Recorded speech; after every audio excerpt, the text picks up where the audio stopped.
ప్రభుత్వ భూమిని ఆక్రమించుకుని ఇల్లు నిర్మించుకుని నివాసం ఉంటున్న వారు ఉంటారు కదా, అలాంటి భూములపైన ఎలాంటి అభ్యంతరాలు లేకపోతే గనక అలాంటి భూములకు ఇప్పుడు ఏపీ ప్రభుత్వం క్రమబద్ధీకరించనుంది. అంటే పట్టా అయితే అందేమనుంది.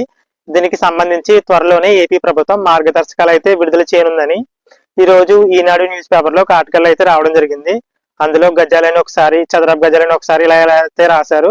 నేను కూడా రెవెన్యూ ఉద్యోగిని కాదు కదా, ఏదో నాకు తెలిసినంతలో కొంత ఇన్ఫర్మేషన్ అయితే మీకైతే అందిస్తాను. వీడియో అయితే అక్కడ స్కిప్ చేయకుండా చివరి వరకు అయితే చూడండి. 2019 అక్టోబర్ 15కు ముందు ప్రభుత్వ భూమిని ఆక్రమించుకుని అక్కడ ఇల్లు నిర్మించుకున్న వారు ఉంటారు కదా, అలాంటి భూములపైన ఎలాంటి అభ్యంతరాలు లేకపోతే ఆ భూముల్ని ఇప్పుడు ప్రభుత్వం క్రమబద్ధీకరించనుంది. అంటే పట్టాలు అయితే అందేమనుంది.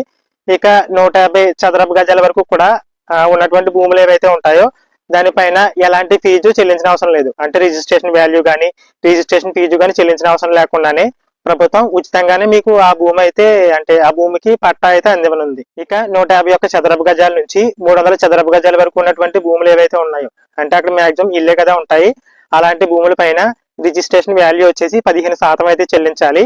ఇక రిజిస్ట్రేషన్ ఫీజు వచ్చేసి ఏపీఎల్ ఫ్యామిలీస్ అంటే ఇన్కమ్ ఎక్కువగా వచ్చిన వారు, అబవ్ పవర్టీ లైన్ చెందిన వాళ్ళేమో మొత్తం రిజిస్ట్రేషన్ ఫీజు అయితే చెల్లించేయాలి.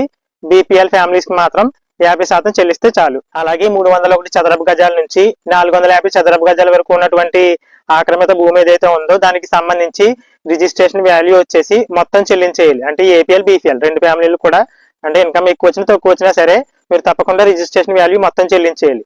ఇక రిజిస్ట్రేషన్ ఫీజు వచ్చేసి ఏపీఎల్ ఫ్యామిలీస్ ఏమో మొత్తం చెల్లించేయాలి, బీపీఎల్ ఫ్యామిలీస్ మాత్రం అందులో 50% చెల్లిస్తే చాలు.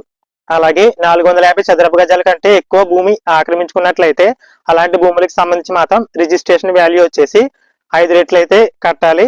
ఇక రిజిస్ట్రేషన్ ఫీజు వచ్చేసి మొత్తం కట్టేవలసి ఉంటుంది. అంటే ఏపీఎల్ ఫ్యామిలీస్ అలాగే బీపీఎల్ ఫ్యామిలీస్ మొత్తం ఎవరైనా సరే మొత్తం కట్టేవలసి ఉంటుంది. అలాగే అర్బన్ ల్యాండ్ సీలింగ్ కింద ఇప్పటికే విజయవాడ, విశాఖపట్నం అలాగే గుంటూరు జిల్లాల్లో ఈ ప్రభుత్వ భూముల ఆక్రమణకి సంబంధించి కొంతమంది దరఖాస్తులు అయితే ఇచ్చారట.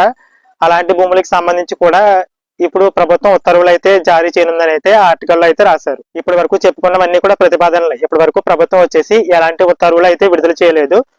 త్వరలోనే ఉత్తర్వులు అయితే విడుదల చేసి ఇలా ఆక్రమిత భూములు ఏవైతే ఉన్నాయో వాటికి పట్టాలు పొందడం కోసం అప్లికేషన్లు అయితే తీసుకునుంది, అంటే దరఖాస్తులు అయితే తీసుకునుంది. అలాగే వాటికి సంబంధించి వెరిఫికేషన్ అనేది ఎప్పుడు ఉంటుంది అనేది కూడా తేదీలను అయితే త్వరలో అయితే వెల్లడించనుంది. ఇలా భూముల క్రమబద్ధీకరణ పూర్తయిన తర్వాత, క్రమబద్ధీకరణ పూర్తయిన 2 సంవత్సరాల తర్వాత ఆ భూములకి యాజమాన్య హక్కులు అయితే లభించనున్నాయి.